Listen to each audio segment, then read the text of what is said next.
Between January and March of 1941, 9 Inuit people died on the remote Belcher Islands in Hudson Bay, Canada, a small archipelago 100 miles off the coast of Quebec, where approximately 70 Inuit lived in isolation from the outside world, surviving through traditional hunting and fishing, speaking Inuktitut, practicing a mixture of Christianity and traditional beliefs that had existed in uneasy balance for decades. The deaths weren't caused by starvation or disease or the brutal Arctic winter that routinely claimed lives in the far north. They were caused by religious mania, by a charismatic man named Charlie Ouyerack, who convinced his community that he was Jesus Christ, that his sister Mina was God, and that anyone who didn't accept their divinity needed to be killed to save their souls and prepare for the apocalypse that was coming. The method, beatings, exposure, starvation, victims were declared to be Satan or possessed by demons, were stripped naked and left to freeze on the sea ice, were beaten to death by relatives and neighbors who believed they were performing holy work, were killed by people who loved them, but who'd been convinced by religious delusion that murder was salvation. The perpetrators, not outsiders or invaders, but community members, brothers killing brothers, parents allowing children to die, neighbors turning on neighbors in a collective psychosis that transformed an isolated Arctic community into a killing ground where Christian theology mixed with traditional shamanic beliefs created an apocalyptic cult that lasted 3 months and left 9 dead before outside authorities even knew anything was wrong. If you have the courage to hear this story, click here to find out what happened. But I warn you, the details are graphic. This narrative contains extreme violence based on real events that exposed how religious mania can spread through isolated communities, how charismatic leaders can convince ordinary people to commit murder in God's name, and how the collision between Christianity and indigenous spirituality created conditions where apocalyptic delusions could flourish unchecked in the Canadian Arctic, where no police, no clergy, no outside authority existed to intervene until bodies were already frozen on the ice and a community had destroyed itself from within. On March 8, 1941, a Hudson's Bay Company supply ship arrived at the Belcher Islands for the first time since the previous autumn, bringing mail, supplies, and a trader who expected routine business with the Inuit community he'd worked with for years. What he found instead was a traumatized population, bodies frozen on the sea ice, and survivors who spoke in confused, terrified terms about Jesus returning, about demons walking among them, about relatives who'd been killed to save their souls, about 3 months of religious violence that had torn the community apart and left 9 people dead in circumstances so bizarre that even experienced Arctic traders and Royal Canadian Mounted Police investigators who later arrived would struggle to understand what had happened and why. The trader, a man named James who'd known these families for over a decade, recognized immediately that something catastrophic had occurred. The community was different. People were thin, malnourished despite adequate food supplies, wearing clothes that suggested they'd been living in chaos rather than following normal patterns of Arctic survival. Some people avoided eye contact, spoke in whispers about sin and demons. Others spoke with manic intensity about the second coming, about Jesus walking among them, about how the dead had needed to die to enter heaven. Children were quiet, traumatized, watching adults with the wariness of people who'd learned that the world wasn't safe, that the people who were supposed to protect them might instead declare them possessed and leave them to freeze. James radioed for the Royal Canadian Mounted Police, requested immediate assistance, reported that multiple deaths had occurred under suspicious circumstances. The nearest RCMP detachment was over 500 miles away, and travel in the Arctic in March meant waiting for weather, for ice conditions, for the complex logistics that governed movement in a region where distance was measured not in miles, but in days or weeks of difficult travel. It would be April before RCMP officers reached the Belcher Islands, before investigation could begin, before anyone outside the community could understand the full scope of what had happened during 3 months when religious delusion had turned neighbors into killers, and an isolated Arctic community had experienced a collective psychosis that ended only when the charismatic leader at the center of it all was himself killed by followers who decided he was Satan rather than Jesus. The social stakes of the Belcher Islands massacre were existential for a community of only 70 people living in one of the most isolated and harsh environments on Earth. In the Arctic, survival depends absolutely on cooperation, on sharing resources, on maintaining social bonds that allow people to endure months of darkness and extreme cold where mistakes or conflicts can mean death. The Inuit communities of the early 20th century survived through intricate networks of kinship, reciprocity, and mutual support. You shared your seal catch with neighbors because next week you might need their help when your kayak was damaged or your children were sick, because isolation meant the only help available was the help you could provide each other. The religious violence of early 1941 shattered those bonds completely. Brothers killed brothers, believing they were possessed by demons. Parents allowed children to die, convinced that earthly death meant heavenly salvation. Neighbors who'd hunted together, who'd survived storms together, who'd shared food during lean times, turned on each other based on declarations from Charlie Ouyerack about who was holy and who was satanic, who would enter heaven and who needed to be killed to prevent them from corrupting others. The trust that had allowed this community to function, the assumption that your neighbors would help rather than harm you, that cooperation was more valuable than conflict. That survival required collective effort, evaporated. By March 1941, people were afraid of each other, uncertain who might be declared demonic next, unwilling to challenge Charlie Ouyerack's pronouncements because challenging him might mean being declared Satan yourself and being beaten or left to freeze. Children no longer trusted adults. Wives feared husbands. The social fabric that held Arctic communities together had been torn apart by religious delusion that convinced people their eternal souls mattered more than their earthly lives or the lives of people they loved. The emotional well-being of survivors was catastrophically damaged. People who had participated in killings, who'd beaten their relatives to death, or who'd stood by while others froze, had to live with that knowledge, had to reconcile their actions with their understanding of themselves as decent people who loved their families. The cognitive dissonance was overwhelming.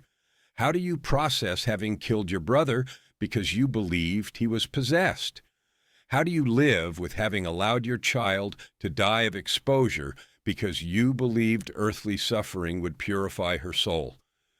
How do you continue existing in a community where everyone has blood on their hands, where trust has been destroyed, where the bonds that once held you together have been replaced by trauma and guilt and the terrible knowledge of what you're capable of when religious mania overrides human decency?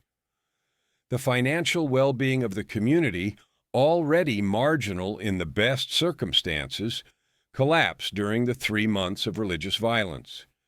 Hunting and fishing, the activities that provided food and furs that could be traded for supplies, were neglected as people focused on religious rituals, on endless prayer sessions, on determining who was holy and who was demonic. By March 1941, food supplies were dangerously low, despite the fact that it was prime hunting season for seals, despite the fact that the waters around the Belcher Islands were rich with marine mammals that could have sustained the community easily if normal hunting activities had continued. People were malnourished, not because food was unavailable, but because Charlie Ouyerack's religious delusions had disrupted the economic activities that sustained Arctic life. The safety implications were immediate and severe. In the Arctic, safety requires constant vigilance, requires maintaining equipment, requires following protocols about ice conditions and weather and hunting practices that had been refined over centuries of hard experience. During the religious mania of early 1941, these safety practices were abandoned. People went onto unsafe ice in inadequate clothing because Charlie Ouyerack had declared they needed to prove their faith. Children were left unsupervised while adults engaged in religious rituals. Equipment wasn't maintained. The normal, careful attention to detail that Arctic survival required was replaced by apocalyptic fervor that viewed earthly concerns as unimportant compared to spiritual preparation for the end times that Charlie promised was imminent. The Belcher Islands are a remote archipelago in southeastern Hudson Bay, located approximately 100 miles off the coast of Quebec, consisting of multiple islands totaling roughly 5,000 square kilometers of rocky, barren landscape where summer brings brief periods of vegetation and winter brings 8 months of ice, snow, and temperatures that routinely drop below 40 degrees Celsius. In 1941, the islands were home to approximately 70 Inuit people organized in several family groups that moved seasonally between hunting and fishing sites, living in traditional semi-subterranean sod houses in winter and skin tents in summer, surviving primarily on seal hunting, fishing for Arctic char, and occasional caribou hunting when animals could be found. The geography of the Belcher Islands was extreme isolation. The nearest permanent settlement was on the Quebec coast, over 100 miles across Hudson Bay, a journey that required boats in summer and dog sleds across sea ice in winter, and which was possible only during brief weather windows when conditions allowed travel. For much of the year, particularly during the worst of winter and during spring breakup, when ice was too broken to sled across but too thick for boats, the Belcher Islands were completely cut off from the outside world.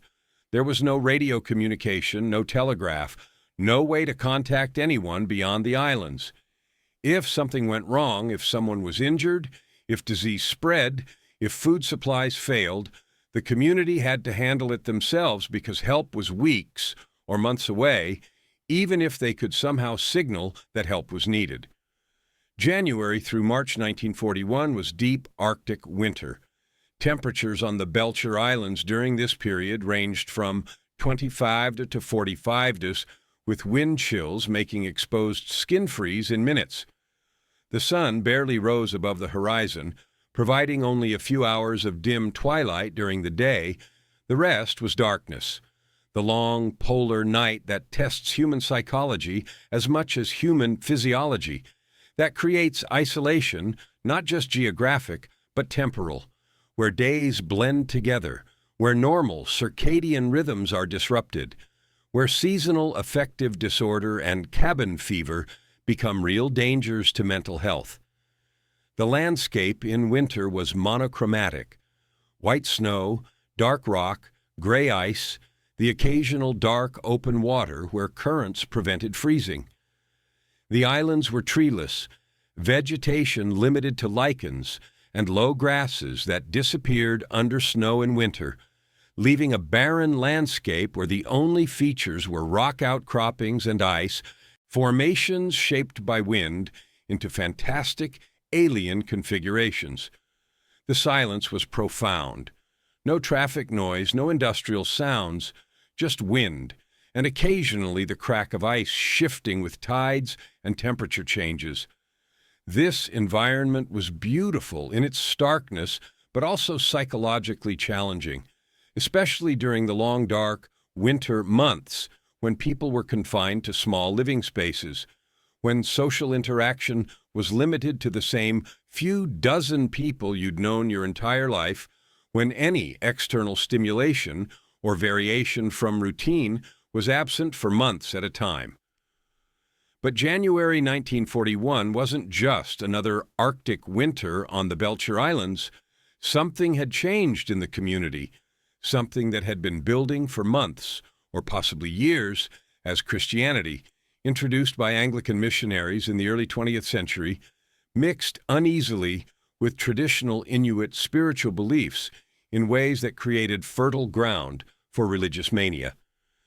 To understand how the Belcher Islands massacre happened, one must understand the profound cultural and spiritual collision that occurred when Anglican missionaries brought Christianity to Arctic Inuit communities in the late 19th and early 20th centuries. This wasn't simply a matter of replacing one belief system with another. It was a collision between fundamentally different worldviews that created confusion, syncretism, and occasionally dangerous hybridization. Traditional Inuit spirituality, as practiced for millennia before European contact, was fundamentally shamanistic and animistic. The universe was populated by spirits, animal spirits, nature spirits, spirits of the dead, malevolent entities that could cause illness or misfortune, and beneficent spirits that could be called upon for help. The physical and spiritual worlds weren't separate realms, but were constantly interpenetrating, constantly influencing each other in ways that required careful navigation and respect. Central to traditional Inuit spirituality was the role of the Angakuk, the shaman. These were individuals, men or women, who possessed special abilities to communicate with the spirit world, who could enter trance states and travel to spiritual realms, who could diagnose spiritual causes of illness and perform healing rituals, who could control weather and influence animal migrations through spiritual power. The Angakuk occupied a unique social position, respected and feared, essential to community well-being, but also dangerous because spiritual power could be used for harmful purposes as well as beneficial ones.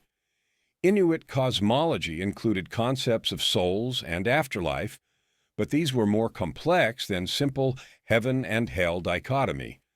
People had multiple souls.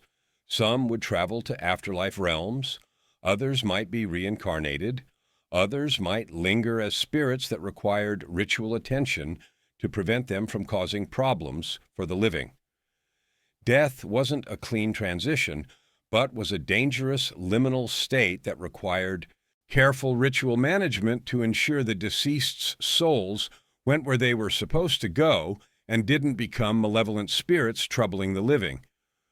When Anglican missionaries arrived in the Arctic in the late 1800s, they brought a radically different worldview.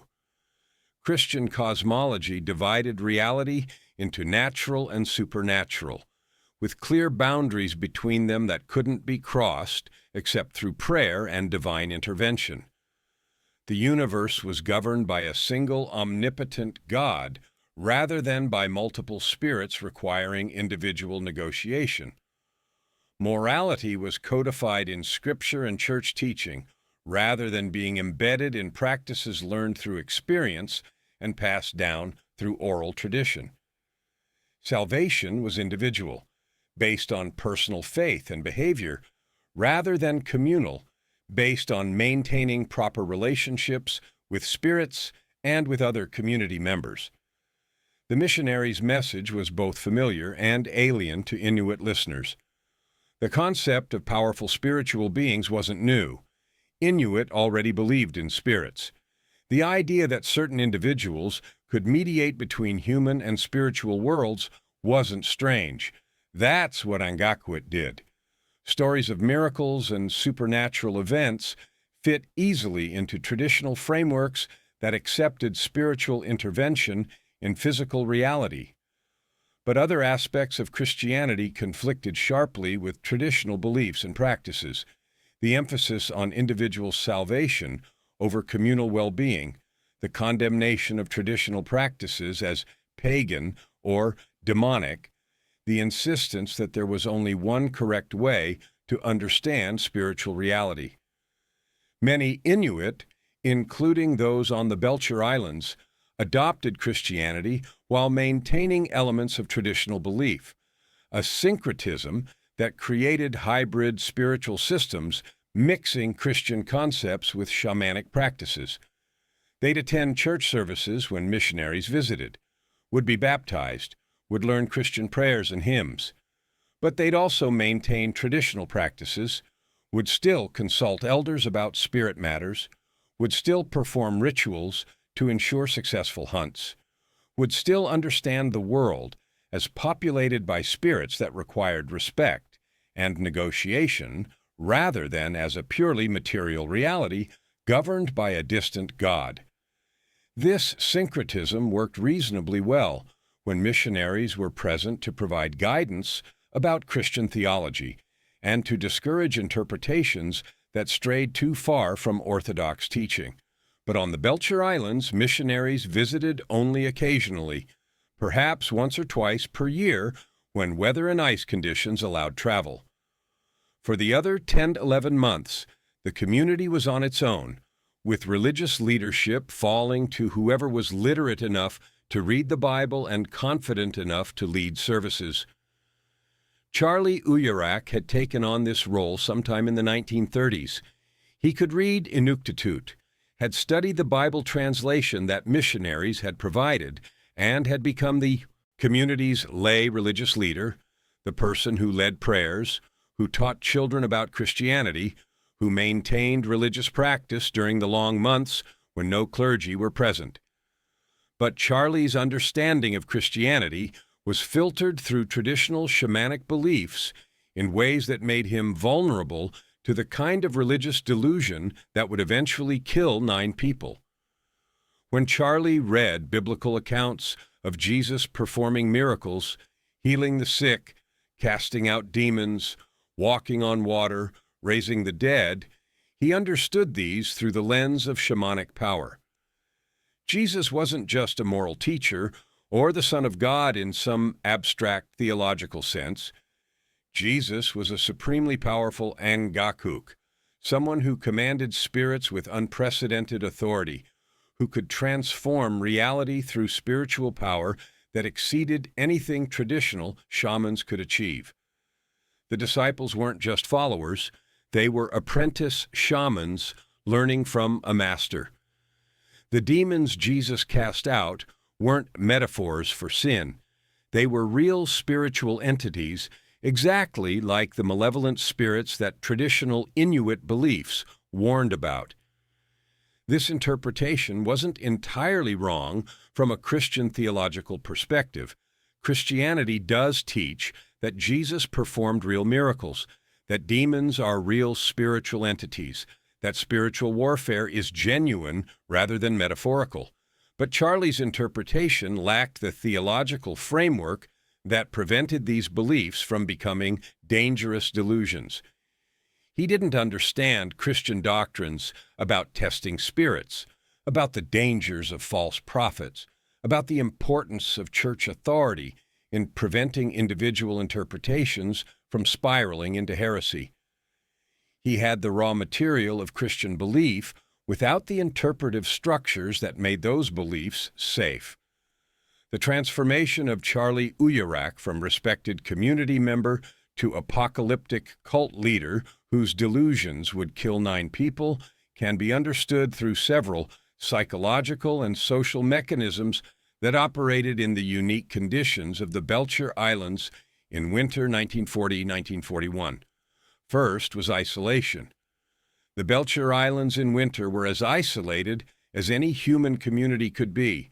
No communication with the outside world, no travelers passing through, no external information or perspectives to challenge whatever consensus developed within the community. In such conditions, reality becomes whatever the group agrees reality is. If enough people accept that Charlie is Jesus, then for practical purposes, within that isolated community, Charlie is Jesus.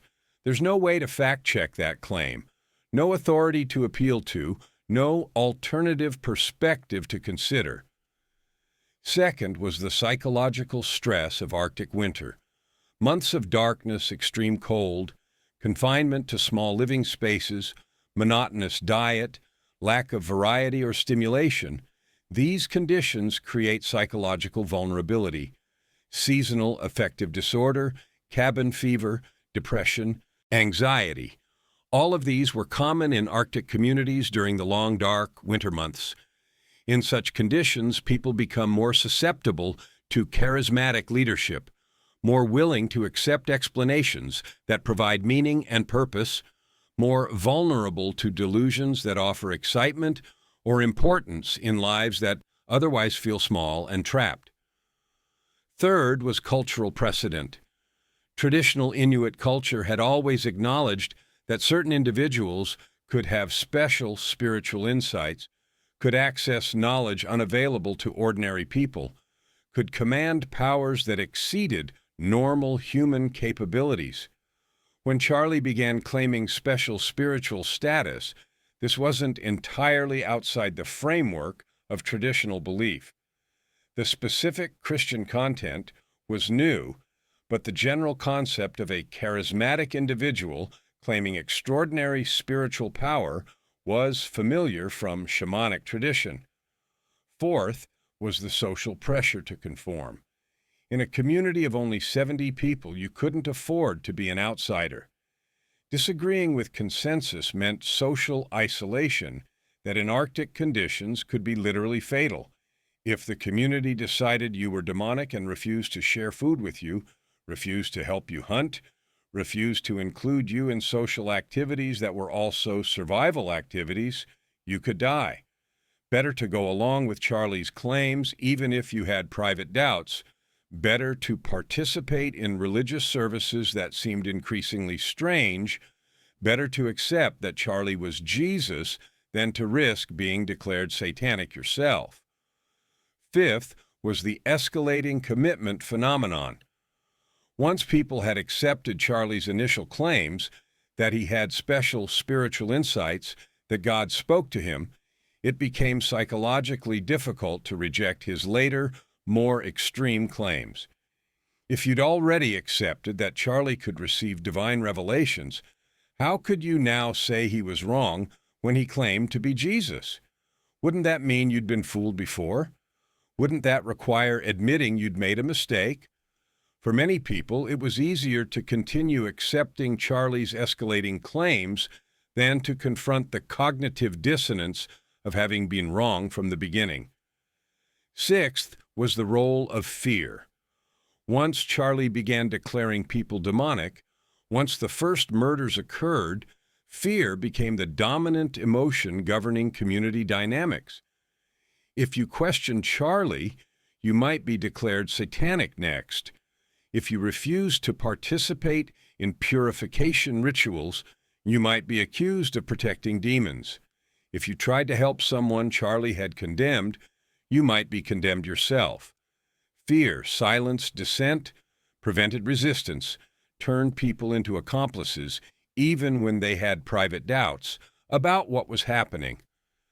Seventh was the feedback loop between Charlie's delusions and community validation. When Charlie made grandiose claims and people accepted them, that acceptance reinforced Charlie's beliefs, made him more confident, pushed him toward even more extreme claims. When the community participated in the first murders and then rationalized those murders as holy work, that rationalization made subsequent murders easier to justify. Each step in the escalation created conditions that made the next step more likely, creating a feedback loop that spiraled toward increasing violence. Each person who died during the Belcher Islands religious mania had a life, had relationships, had value that extended far beyond their role as victims in a historical atrocity. Reconstructing these lives is difficult because historical records are sparse. Colonial authorities kept minimal documentation about individual Inuit, and oral histories from survivors were shaped by trauma and by desires to avoid discussing events that remained painful decades later. But what can be known suggests the human cost of religious delusion. Peter Sala, the first victim, had been a skilled seal hunter known for his ability to locate breathing holes in ice where seals would surface, for his patience in waiting hours in Arctic cold for the moment when a seal appeared and could be harpooned. He had a wife and 3 children who depended on his hunting success for survival. Peter's questioning of Charlie's claims, his skepticism about whether Charlie was really Jesus, came from a practical mindset shaped by years of Arctic survival, where believing unlikely things could get you killed if those beliefs led to poor decisions about ice conditions or weather or hunting strategies. His skepticism, which would have been protective in normal circumstances, instead marked him as demonic in Charlie's delusional framework. When Peter was beaten to death and left on the ice in January 1941, his family lost not just a loved one but their primary provider, leaving his wife to depend on community support that was itself collapsing under religious mania.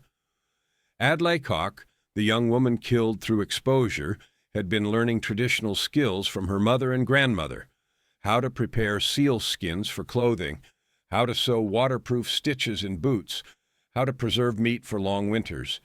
She was at the age where marriages would be arranged, where she'd begin her own family, where the skills she was learning would be put to use maintaining a household. Her death was sexualized in ways that reflected how religious mania transformed normal human attraction into spiritual corruption. Men had noticed her beauty, and Charlie interpreted that notice as demonic temptation rather than normal biology. She was killed for being attractive, for the sin of causing men to feel desire, punished for something she hadn't done and couldn't control. Ouyerack, the child who died of starvation and neglect, was perhaps 8 or 9 years old enough to understand what was happening, to understand that adults who were supposed to protect her had instead decided she needed to fast, to prove her faith, to purify her soul. Old enough to be hungry, to be frightened, to call for food that wasn't provided because Charlie had declared fasting was holy. The psychological torture of that death, dying slowly of starvation while food was available but withheld for religious reasons, while parents watched but didn't intervene, was compounded by the physical suffering of a child's body consuming itself, of organs shutting down, of a slow, painful death that could have been prevented at any moment if adults had chosen compassion over delusion. The other 6 victims, Sarah, Ouyerack, and 4 others whose names have been lost or whose identities remain unclear in historical records, each represented similar tragedies: people with skills, with relationships, with futures that were stolen by religious violence. Each death diminished the community not just emotionally, but practically. In a population of only 70, losing 9 people meant losing nearly 13% of the community, losing hunters and seamstresses and elders and children who represented the community's future. The legal proceedings that followed the discovery of the Belcher Islands massacre confronted Canadian authorities with unprecedented questions about how to assign criminal responsibility for deaths that had occurred under conditions of collective religious delusion in an isolated Indigenous community. The trials, which took place in 1942, revealed the limitations of colonial justice systems when confronted with crimes that didn't fit neat categories of premeditation and malice. Several community members were charged with manslaughter rather than murder. The Crown prosecutors, recognizing that these weren't premeditated killings for personal gain, but were deaths resulting from religious beliefs that, however delusional, were genuinely held by the defendants at the time. Alec Apocock, who'd led the group that killed Charlie Ouyerack, was tried and convicted but received a relatively light sentence of 2 years, with the court acknowledging that he'd been operating under the influence of the same religious delusions that Charlie had created. Mina Ouyerack, Charlie's sister who'd been declared God, was also tried but was ultimately found not guilty by reason of insanity.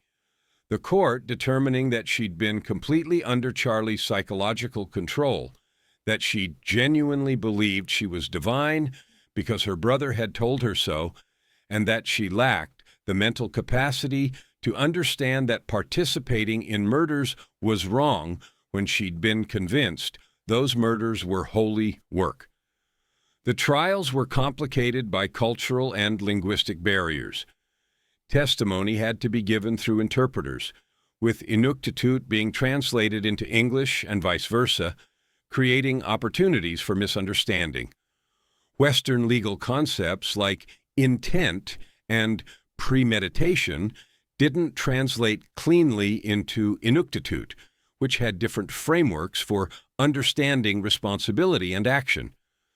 The defendants struggled to explain their actions in ways that made sense to Canadian judges and juries who had no frame of reference for understanding how religious delusion could spread through an isolated community, how people who weren't mentally ill in the clinical sense could nonetheless commit murder while genuinely believing they were saving souls.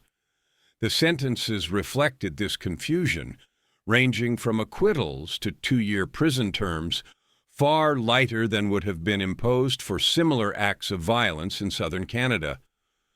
The leniency reflected recognition that these were unusual circumstances, that the defendants had been victimized by Charlie's delusions even as they'd victimized others, and that the isolated Arctic conditions had created a situation where normal social checks on dangerous behavior had been completely absent.